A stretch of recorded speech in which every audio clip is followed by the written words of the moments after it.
This is a game that was played between Mikhail Tal versus Vasily Smilsov at the 1959 candidates. And so here, what happened is this. At move 18 of the game, Vasily had made a mistake. He had made the move knight to f6, like this. And after this, Tal had found a brilliancy. He had found a brilliant move. And I want you to try to find this move because it helps essentially for white to win the game. So what's the move that Vasily had missed? And we're gonna come back to this at the end of this video. But first, let me tell you something about how it started for me when I was playing and I was trying to get from 1300 to 1400 above. And so what happened was I was not precisely stuck. The gradual leveling up, it took me a lot longer to level up from 1300 to 1500 than it was, let's say, from 800 to 1100. And that's because from my experience at this level, people are making a lot less blunders and they are making more accurate moves, which means that now you need to learn a lot more theory and to make a lot more accurate moves, especially at this level. It's very weird because at higher levels and lower levels, people actually blunder more, in contrary to leveling up from 1300 to 1500. So in this video, I'm going to show you what you need to learn in order to reach from the current level that you are. Let's say it's 1100, 1200. What you specifically need to learn so that you could reach to 1300 and have an easier time from there, leveling up to maybe 1400, 1450, 1350, somewhere at this yellow level. Basically, I'm going to give you the direction of what to learn so that you could also reach there. So let's start. Okay, so let me show you something. Let's say for an example, like we do pawn to e4, e5, and we get a regular Italian, okay? I need to have sort of a plan for how am I going to continue into the middle game? How do I want to get there, so to say? So let's say for an example, they do a move like knight to f6, okay? A move like this, which is a very regular move.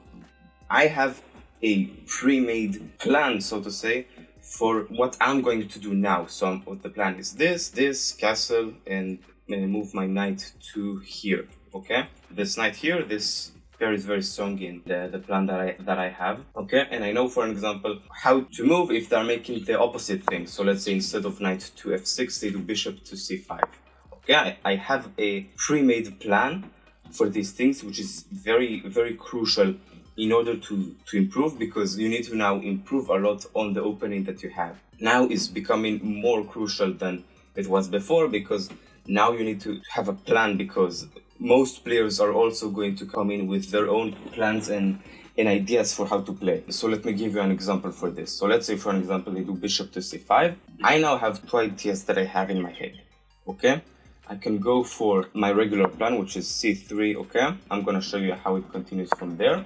And I can also go for the Evans Gambit, okay? And I know also this line. You don't need to know them extremely well, you just need to know them better than your opponent at this point in time. So let's just get back for the regular plan. So let's say, for example, they do bishop to c5. Then what I'm planning to do is I plan c3, okay? And I'm gonna explain this shortly, okay?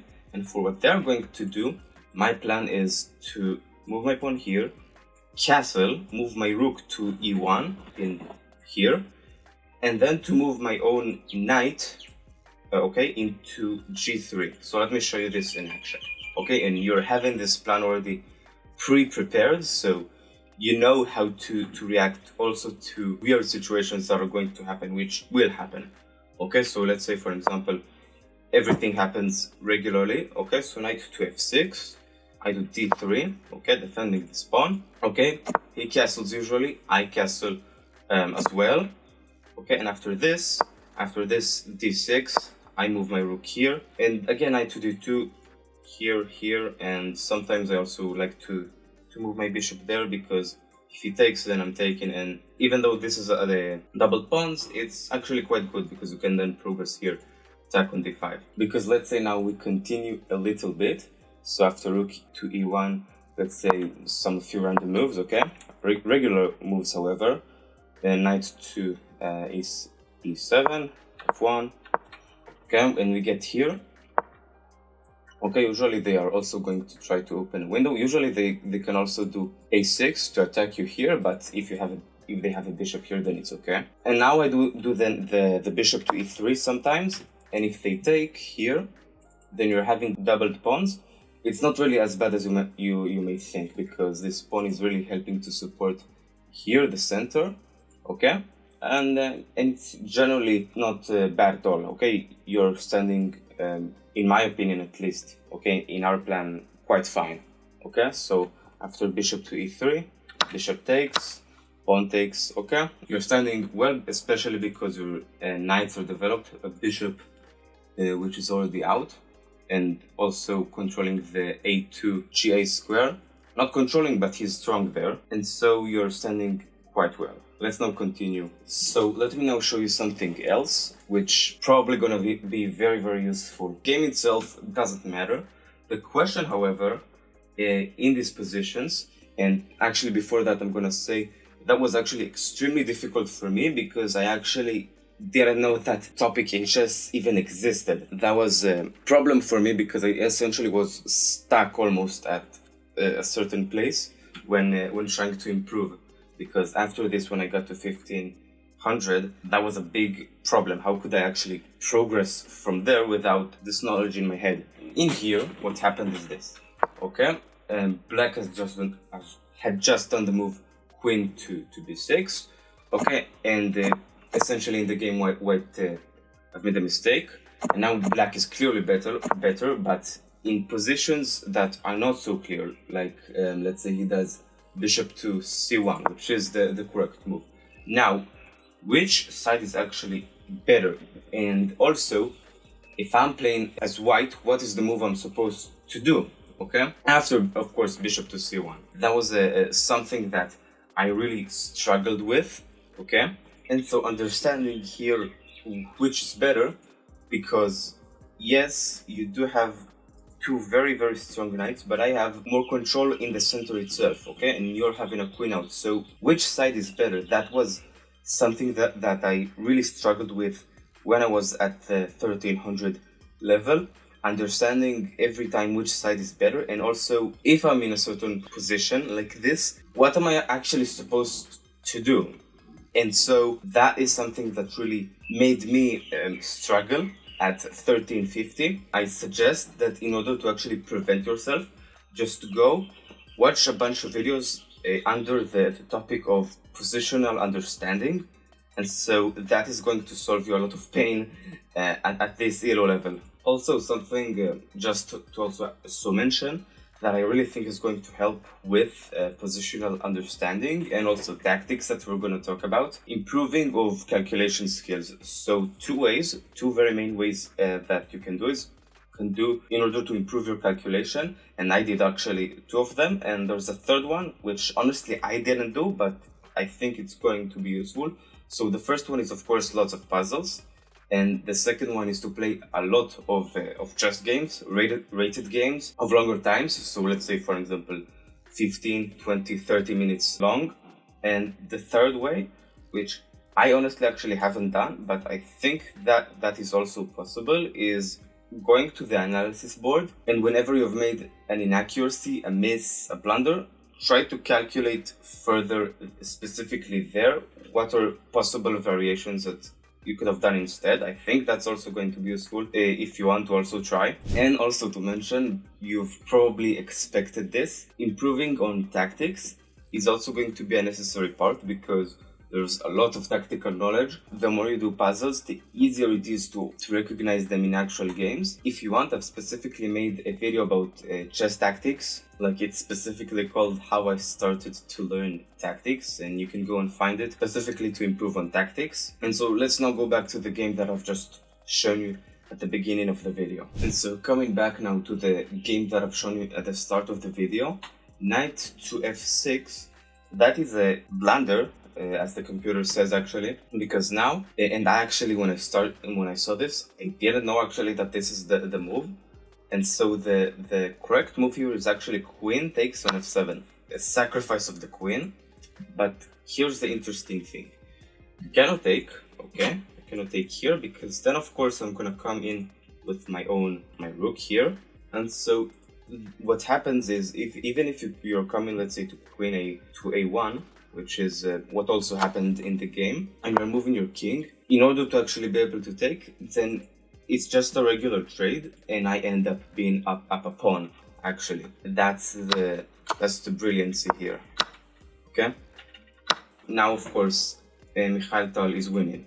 So now that you have more of a sense of direction, what I suggest you to do is to go to YouTube. First of all, write it down so you won't forget any of the topics that you think matter for you, and then go to YouTube now to actually study more in depth each of these ones, okay? Because of course that's the way to improve at the game. Also, I have to say, if you, when you play chess, you're having this sort of like weird problem where you're playing, but then you're still at this level make blunders, and not like regular blunders, it's just like one mover's type of mistakes, then I've made quite a while ago a video called The Dark Method to Improve at Chess. That's the name. It's specifically to players who have issues with blunders, and so you can go there and watch that in order to actually improve on making less one movers, which is important still not to make one move blunders, even though usually people at this level make it less. And so now I'm gonna give you like 3 tips that I think would help. So the first one is actually,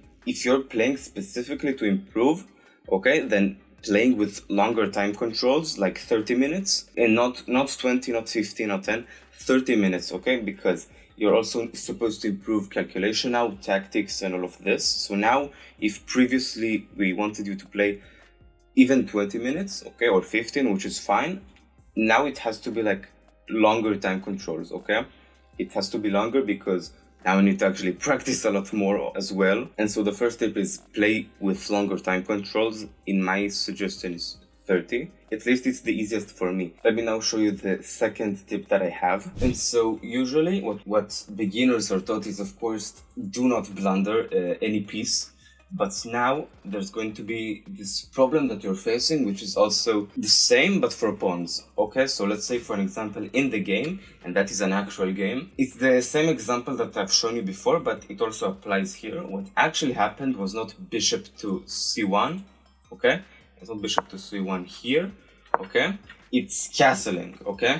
And so what happened is, of course, white ended up losing a pawn. Just he done queen to d4, and now you're just one less of a pawn up, okay? And so now it really is important because that pawn loss actually gave black after this very strong winning advantage, and also it puts a lot of mental pressure on your opponent, just being one pawn up. It's even more important to be aware of material advantage. You don't need to be greedy in terms of material, because sometimes it's better to just develop a piece. Gambits are an example for this, but still being very, very aware of pawns and in your material value in certain positions like here, because here black had ended up actually winning because of this pawn that he captured. And so that's the tip. Be very, very aware of material advantage in certain positions like here.